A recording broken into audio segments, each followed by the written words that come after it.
예루살렘 성곽 외형 바깥 모습 이걸 기록하고 그 다음에 이제 들어가는 문 이야기를 요한을 통해서 하나님께서 우리에게 보여주십니다. 하늘에서부터 내려오는 예루살렘 성 전체, 그리고 그 성의 성곽, 성벽, 그리고 성문 이야기를 하고 계십니다. 그런데 문이 동서남북에 3개씩 12개가 있다, 이렇게 기록되어 있죠. 새 예루살렘의 웅장한 성벽을 지나서 그 성 안으로 들어가는 입구의 문이 12개다. 한 면에 3개씩이다. 그런데 그 문이 진주로 되어 있다. 문이 진주로 되어 있는데 진주를 가루를 내 가지고 페인트에다 섞어서 나무 성문에다 그렇게 칠한 게 아니라 문 자체가 진주다. 하나의 진주로 되어 있다. 이걸 쪼개 가지고 문을 만든 게 아니고 또 날카로운 톱으로 잘라서 이렇게 얇게 만들어 가지고 붙여서 문을 만든 게 아니고 그냥 통문이다. 진주 하나짜리 문이다. 그리고 25절 말씀에 문이 결코 닫히지 아니한다. 도무지 닫지 아니하리니, 도무지 닫지 아니하리니, 닫혀지지 아니하리니가 아니라 누군가가 그 문을 닫지 않는다. 신비한 그 문을 닫지 않는다. 그래서 누구나 다 들어갈 수 있지만 모든 신성하지 못한 것, 혐오스러운 일, 거짓을 행하는 자는 결코 그 안으로 들어가지 못한다.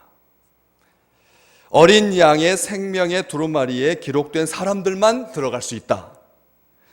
22장까지 연결되는 그 새 예루살렘 거룩한 성의 아주 주된 내용이 이 문과 관련되어 있다라고 하는 것을 알 수가 있습니다. 문과 관련된, 성문과 관련된 들어가고 나가는 출입을 가능하게 하는 그건 문 이야기입니다. 그런데 속된 것, 신성하지 못한 것, 더러운 것, 혐오스러운 일, 신성하지 못한 것이 들어가지 못한다, 속된 것이 들어가지 못하다라고 하는 말은 일입니다. 일이 못 들어간다는 겁니다. 사람이 나다니는 그런 문의 역할이 아니라 이 천국의 문, 우리를 위해서 예비해 두신 온전한 하나님의 나라는 속한 행위, 일들이 없다는 것이죠. 일이 들어갈 수가 없다는 겁니다. 놀라운 표현인 거죠. 속된 것이 들어갈 수 없다. 속된 것이, 그 가증한 일이 들어갈 수가 없다. 그리고 맨 마지막에 못 들어가는 사람 딱 한 종류가 나오는데 거짓말하는 자가 못 들어간다. 우리 생각에는 예수 안 믿는 사람도 못 들어가, 선행을 베풀지 않은 사람, 두려워하는 사람, 여러 가지 생각하잖아요. 그런데 도대체 우리가 생각하는 죄 중에서 제일 가벼운, 제일 끄트머지 죄인데, 거짓말은 어린 시절에 당연히 겪어야 할 성장의 과정으로서 우리가 해왔던 일인데, 거짓말하는 자는 들어가지 못하, 그것도 결코 못 들어간다라고 그렇게 기록되어 있습니다. 우리의 이 출입의 개념하고 너무나 다른 거죠.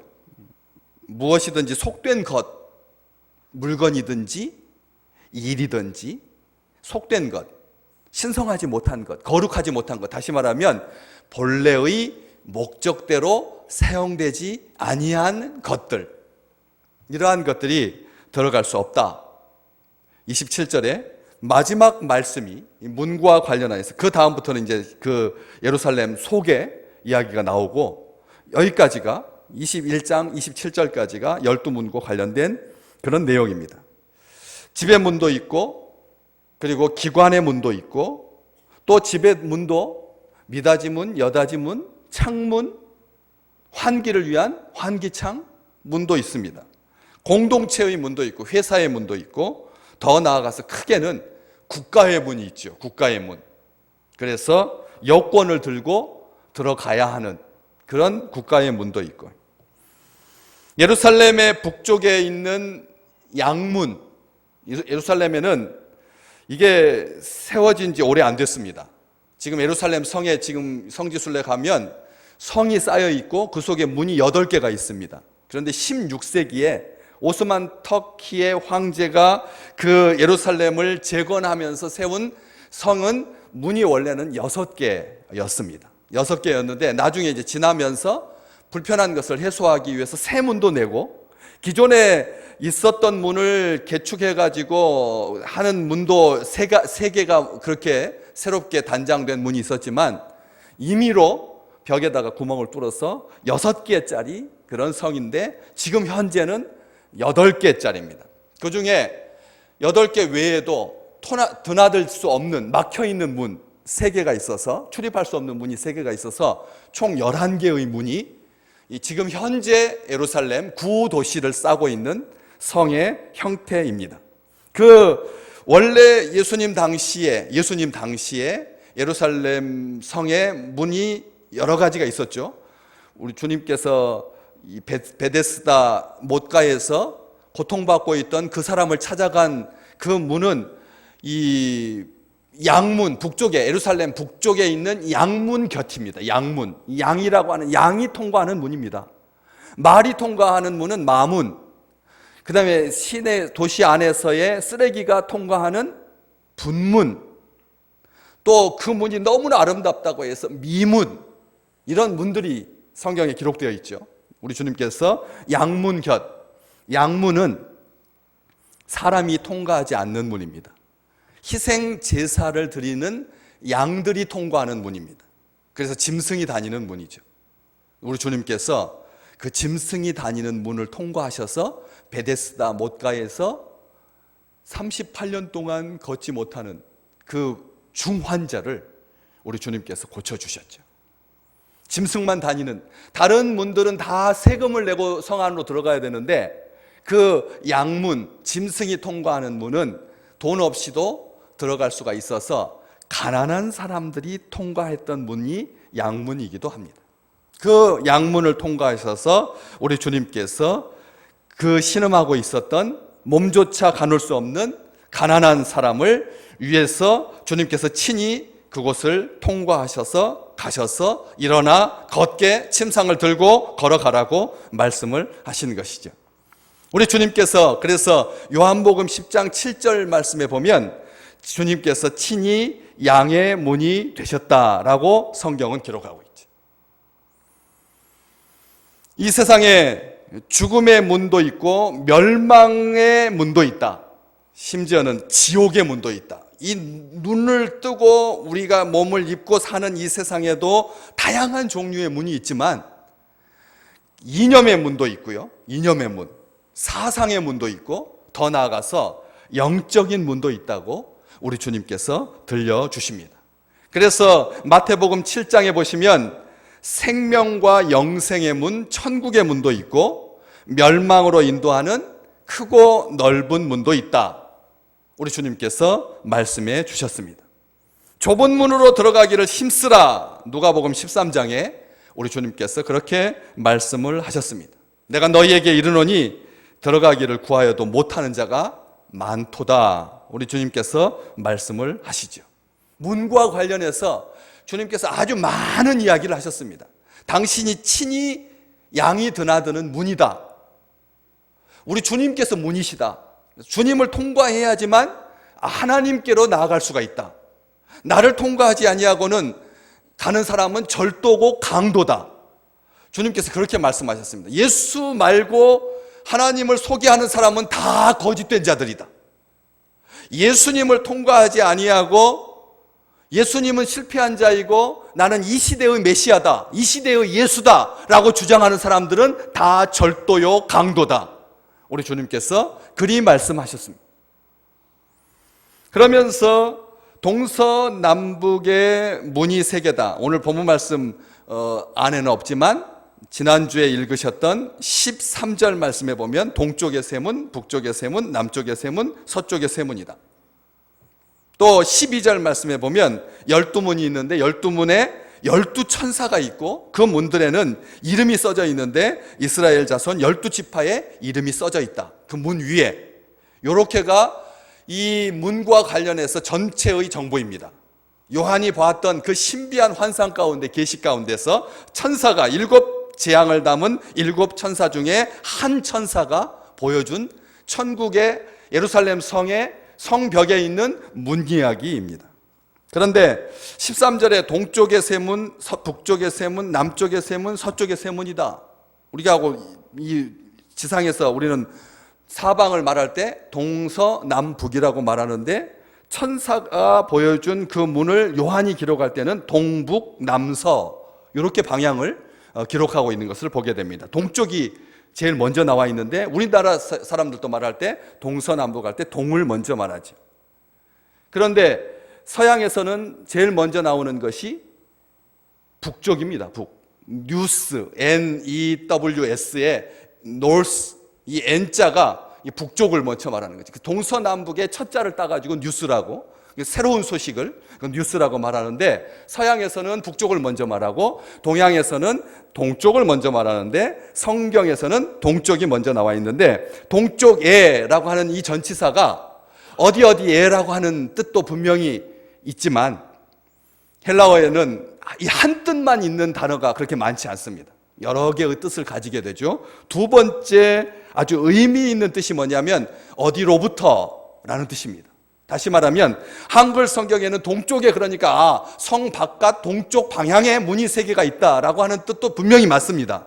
동서남북에 각각 3개씩 12개다. 그런데 동쪽으로부터, 서쪽으로부터, 남쪽으로부터, 북쪽으로부터 이렇게 해석을 하면 모든 문의 근원이 한 곳으로부터 주어졌다라고 하는 이 하나님을 향한 그런 놀라운 표현을 하고 있다라고 하는 것을 알 수가 있다는 거죠. 우리는 성문 하니까 우리가 바깥에 있고 성벽에 있는 문을 통과해서 안으로 들어가는 생각을 모든 사람들이 기본적으로 합니다. 이게 일반적인 카메라 앵글의 그런 방법이죠. 안에서부터 나오는 것이 아니라 바깥에 있다가 안으로 들어가는 형태를 취하다 보니까 동쪽에, 서쪽에, 북쪽에, 남쪽에가 되는데 만약 하나님의 입장에서 이 성문을 우리에게 설명해 주신다면 하나님의 보좌 앞에 안에서 바깥으로, 다시 말하면 예루살렘 성은 갇혀 있는 공간이 아니라는 겁니다. 열려 있는 겁니다.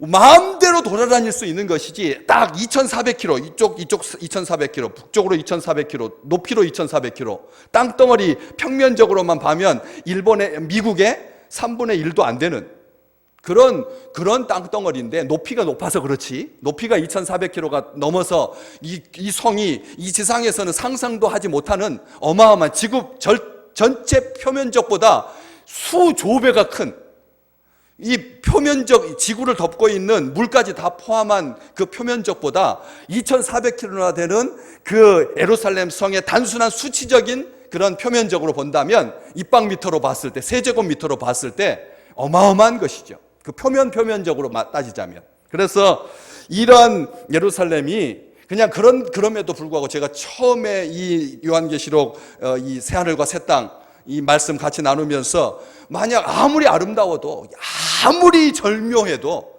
우리가 바깥으로 못 나가고 이 교회가 예루살렘 성전이라면 답답해서 못 산다.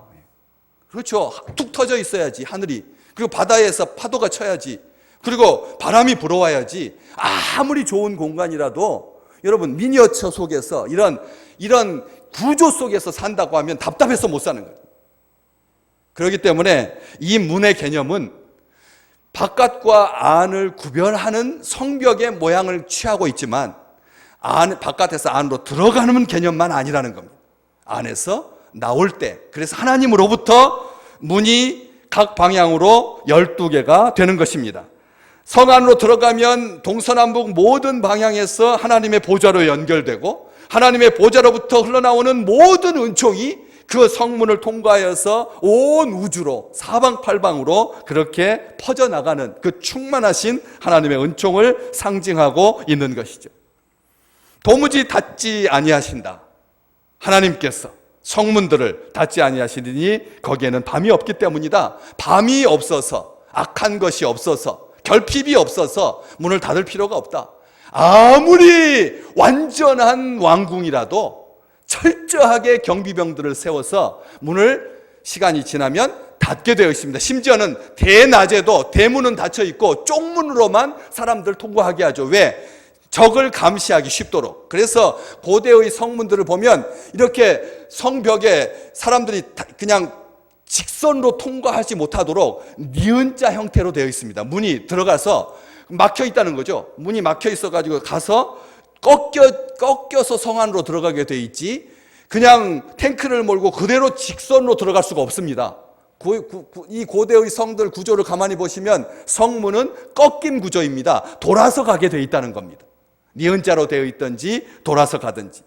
그래서 그 문은 클지라도 그걸로 들어가지 못하고 쪽문으로 통과하는 것이 왕과 제국의 권력의 실제인데, 하나님께서 계신, 하나님과 함께하는 우리의 영원한 하나님의 나라는 이런 하나님의 보좌로부터 연결되어 있을 뿐만 아니라 도무지 닫지 아니하리니 거기에는 밤이 없다. 완전하게 안전할 뿐만 아니라 모든 것이 열려있다, 공개되어 있다라고 말합니다.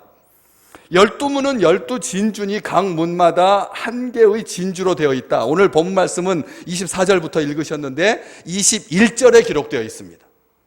21절에 보면 한 개의 진주로 되어 있다. 우리 주님께서 천국을 비유로 설명해 주신 그런 이야기들이 한꺼번에 몰려있는 데가 마태복음 13장이거든요. 마태복음 13장 45절과 46절 말씀 한번 같이 읽어볼까요? 마태복음 13장 45절, 46절 영상에 띄어서 같이 보겠습니다. 안 떠 있나요? 예, 거기 보시면 극히 값진 진주 하나를 발견한 상인 이야기가 나옵니다. 그렇죠. 천국을 사기 위해서 극히 값진 진주 하나라고 되어 있습니다. 극히 값진 진주 하나. 그 진주 하나를 발견한 상인이 어떻게 행동을 취하죠? 자신의 모든 소유를 다 팔아서 극히 값진 진주 하나를 사지요. 예. 이것과 연결되는 겁니다. 천국의 문이, 하나님 나라의 문이 진주 하나로 되어 있다. 그 하나를 사기 위해서, 극히 값진 진주 하나를 사기 위해서 자기의 전 재산을 판다. 만사를 제쳐놓고 반드시 목숨을 걸고 들어가야 할 천국의 문이라고 하는 것을 알 수가 있습니다. 재물을 다 팔아서 그래서 진주 하나를 사죠. 그 진주 문이 통 하나로 되어 있다라고 하는 것입니다. 이스라엘 바로 위쪽에 있는 지금 현재의 나라가 시리아입니다. 시리아는 지금 내정 불안정으로 인해서 자국민들이 10% 넘는 사람들이 산지 사방으로 흩어져서 지금 난민이 되었습니다. 반군과 정부군이 싸우고 있습니다. 온통 나라가 폐허가 되었습니다. 그 시리아에서 발견된 일부 성읍들 중에서는 성문의 높이가 3m짜리 성문, 보통 성문은 작게 만드는 것이 상식입니다. 문이 크면 안 되죠. 왜? 문은 적이 제일 공격하기 쉬운 곳이 문이니까. 성곽의 망루는 보초병들이 서서 화살을 가지고 쏠 수 있지만 문은 방어용이기 때문에 크지 않습니다. 그런데 시리아에서 문이 하나가 발견되는데 높이가 3m짜리 단일 석판으로 되어 있는, 돌멩이로 되어 있는 한 돌멩이, 하나짜리 돌멩이로 된 그 돌문이 발견됐습니다. 미터가 얼마라고요? 3m짜리. 그러니까 제가 지금 183cm인데 제 키에 위로 하나가 더 있는 어마어마하게 큰 그런 문이 발견되었습니다. 거대한 돌문이 발견된 거죠. 문들은 위아래 축이 물려 있어서 회전하게끔 되어 있었습니다. 회전하는 그런 문이었습니다. 삼손이 가자성의 문짝들을 두 설주와 빗장째 뽑아서 들고 헤브론 앞에 있는 산 꼭대기로 가지고 올라갔다. 이것은 놀라운 일입니다.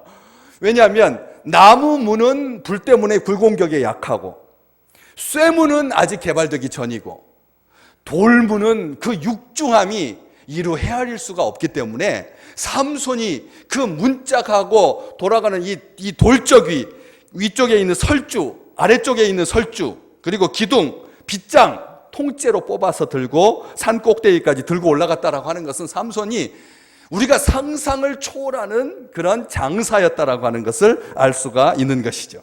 때문에 이 예루살렘 성의 문이 방어를 위해서라면 강도 면에서 봤을 때 진주는 보석 중에 제일 취약한 것입니다.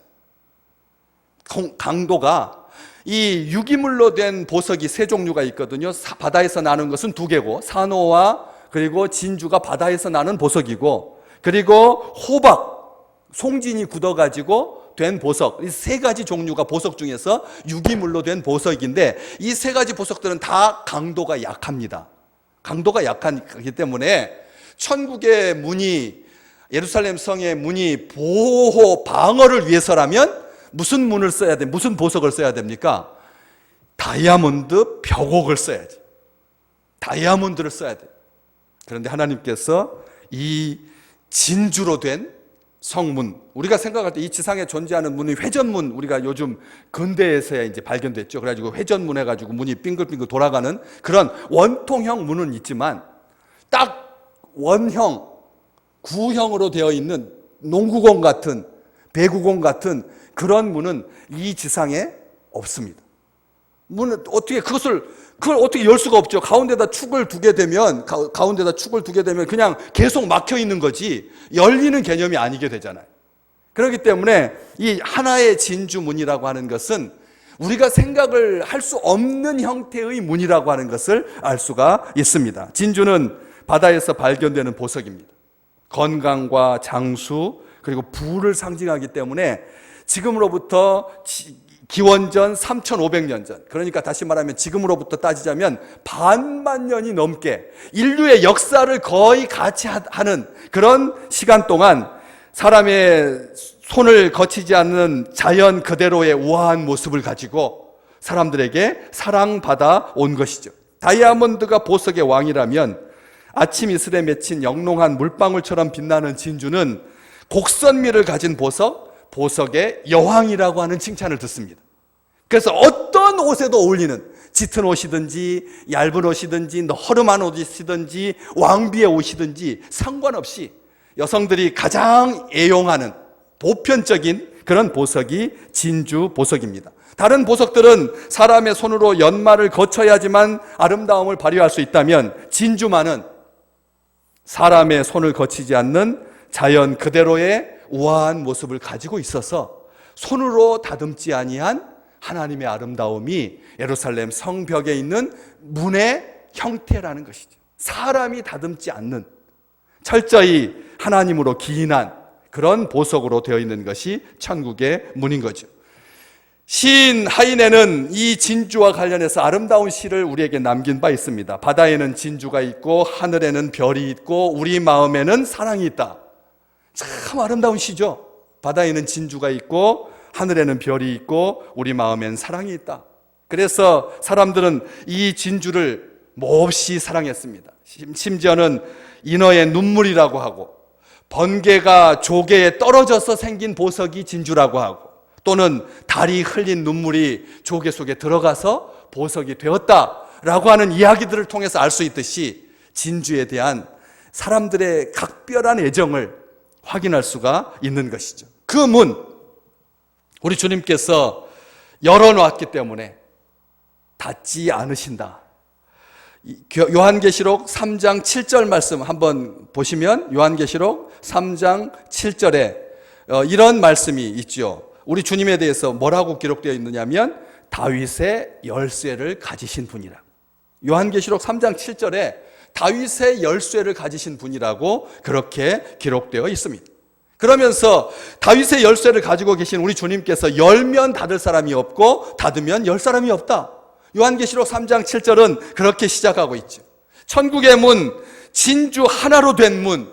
여러분, 사람이 통과할 수 있을 정도의 문이라면 진주 하나 사이즈가 얼마나 크겠습니까? 얼마나 크겠습니까?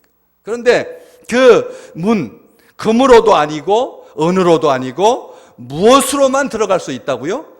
예수 그리스도의 이름으로만 들어갈 수 있다. 그래서 위에 그 성문 위에 12지파의 이름들이 쓰여져 있다라고 하는 말은 12지파만 과거에는 들어갔거든요. 에스겔서 48장에 기록되어 있는 것처럼 장차 이루어질 예루살렘 성에 12개의 문들이 있고 그 문들의 이름은 이스라엘 12지파의 이름을 따라 지어졌는데 이는 12지파에 속한 사람들만, 선민만, 선택된 백성만, 하나님의 사람들만 들어갈 수 있다라고 하는 의미였습니다. 그런데 이제 그렇게 한 민족으로만 국한되고 제한되는 것이 아니라 오늘 본문 말씀에 만국이 그 빛 가운데 다니고 땅의 왕들이 자기 영광을 가지고 그리로 들어갈 거다, 이렇게 기록되어 있습니다. 누구나 다 들어갈 수 있다. 모두가 들어간다. 우리 주님으로 말미암은 사람이라면, 예수 그리스도를 고백하는 사람들이라면, 예수를 믿는 사람들이라고 하면 그 속에 다 들어갈 수가 있다라는 것입니다. 그래서 예수의 이름으로만 들어갈 수 있는, 내가 문이다라고 말씀하시는 요한복음 10장 9절 말씀에 누구든지 나로 말미암아 들어가면 구원을 얻고 또는 들어가며 나오며 꼴을 얻으리라. 우리 주님은 들어가는 것만 이야기하지 아니하시고 들어가고 나오며, 천국 문이 닫혀 있지 않는 이유는 그 안에만 하나님의 보좌 옆에서 하나님을 찬송하고 거룩하다 거룩하다 거룩하다 천사들과 화답하면서 평생 예배만 드린다. 사람들이 그렇다면 나 천국은 조금 보류해 봐야겠다. 이 세상에서 술 마시는 재미도 있고 커피 마시는 재미도 있고 여행하는 재미도 있는데 나중에 천국이 따분하게 하나님 옆에서 맨날 부채 이렇게 붙이면서 하나님 시원하시라고 하면서 찬송만 부른다면, 찬송 좋아하는 우리 찬양대야 천국에 대해서 매력적이라고 생각하겠지만 그런 그 외의 사람들은 천국을 얼마나 따분한가 그렇게 생각하기 쉬운데, 하나님과 말미암은 모든 관계 속에서 드나드는 요한복음 10장 9절 말씀, 구원을 얻고 들어가며 나오며, 우리 주님께서 그렇게 말씀을 하고 계시는 거죠. 그래서 그 문들 위에 이름이 써져 있는데 12지파의 이름이라고 하는 것은 바로 13장과 17장에서 음녀가 탄 짐승의 몸과 머리에 참남한 이름, 하나님을 모독하는 이름들이 가득했던 거 아주 대조적으로 이 하나님의 성에는 거룩하신 하나님의 백성들의 이름이 쓰여 있는 것이죠. 성문은 가급적 작은 것이 방어에 유리하다. 그래서 심지어는 성 전체에 성문이 하나밖에 없는 성도 있습니다. 성 전체에 성문이 하나밖에 없는 성도 있고, 수도원에 가보시면 수도원 중에는 문이 없는 수도원들이 간혹 있습니다. 문이 없는 수도원들이 간혹 있습니다. 시내산이 이집트 쪽에 있는 시나이 반도에 있는 시내산도 있고, 그 건너편, 홍해 건너편, 홍해가 양쪽 V자형으로 돼 있어서 시나이 반도가 그 사이에 딱 끼어 있거든요. 그래서 이쪽 홍해, 이쪽 홍해, 다 홍해인데 그 건너편에도 시내산이라고 지금 추정되는 산도 있기도 하고요. 그래서 정확하게 학계에서는 이것을 확정하지 않았는데, 이쪽 시내산, 이집트 쪽 시내산, 시나이 반도에 있는 시내산에서 올라가 가지고 이 떠오르는 일출을 바라보면서 모세가 하나님을 만났던 그 감격을 체험하면서 이제 내려오면 밑에 수도원이 하나가 있습니다. 그 수도원은 문이 없습니다. 문이 없습니다. 수도원에 문이 없는 거죠. 어떻게 들어갈까요? 수도원에서 바구니를 내려보내면, 창문에서 바구니를 내려보내면 거기에 타고 올라가는 거예요. 왜 수도원에 문이 없을까요? 문이 왜 그걸 타고 올라가게 했을까요?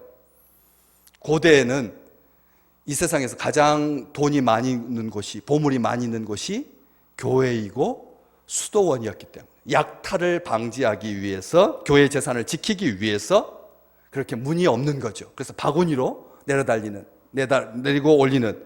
그래서 수도하기 위해서 그 속에 들어온 사람들이 새 속에 물들지 않도록, 마음이 변하지 않도록, 한번 결심하고 들어가면 하나님의 은혜 가운데서 푹 젖을 수 있도록, 그래서 문이 따로 없는 것이죠. 마음대로 드나들 수 없도록. 그래서 음식도 사람도 바구니를 타고 오르내리도록 만든 것이 성문이 없는데, 우리 주님의 나라, 하나님의 나라는 천지사방 모든 곳에서 모든 민족이 드나들 수 있는 각 방향에 고루 배치되어 있어서 어느 방향에서도 들어올 수 있고 나갈 수 있고, 어린 양과 함께하는 모든 사람이 들어갈 수 있는 24절에 땅의 왕들이 자기 영광을 가지고 그리로 들어가고 또 26절에 사람들이 만국의 영광과 존귀를 가지고 그리로 들어가고 영화롭게 된 참으로 존귀한 백성들이 하나님의 나라에 그 문으로 들어가고 나가게 될 것이다라고 말씀하고 계시는 거죠. 요한계시록 3장 20절 지난주에도 같이 보셨겠지만 라오디게아 교회에게 볼지어다 내가 문 밖에 서서 두드리노니 누구든지 내 음성을 듣고 문을 열면 내가 그에게로 들어가 그와 더불어 먹고 그는 나와 더불어 먹으리라. 요한계시록 3장 이 20절 말씀처럼 영광스럽고 놀라운 하나님과의 완전한 혼연일체, 하나님과 온전한 사랑 가운데서 우리에게 이 놀라운 축복을 누릴 수 있도록 하나님께서 항상 함께 계신다는 거죠. 활짝 열린 그 문으로 들어가서 하나님과 함께 먹고 신령한 교제를 나누고 우리가 이 지상에 사는 동안 육신을 입고 살면서 예배를 통해서 하나님께서 주시는 영의 그 풍성한 은혜로 말미암아 우리의 영혼이 새롭게 되고 하나님을 예배하고 하나님을 찬송하고 하나님께 기도하고 하나님께 응답받고 그 풍성한 은혜를 누리면서 살게 된 것이죠. 우리는 간헐적으로 주일 예배를 통해서 그러한 것들을 누리지만 장차는 항상 하나님의 은혜 가운데서 감사하고 찬송하며 그 하나님의 영광이 우리 믿음의 모든 식구들에게 나가나 들어오나 가릴 것 없이 들어가도 복을 받고 나가도 복을 받는, 심지어는 떡반죽 그릇까지 복을 받는 우리 귀한 식구들 되시기를 주님의 이름으로 축복합니다.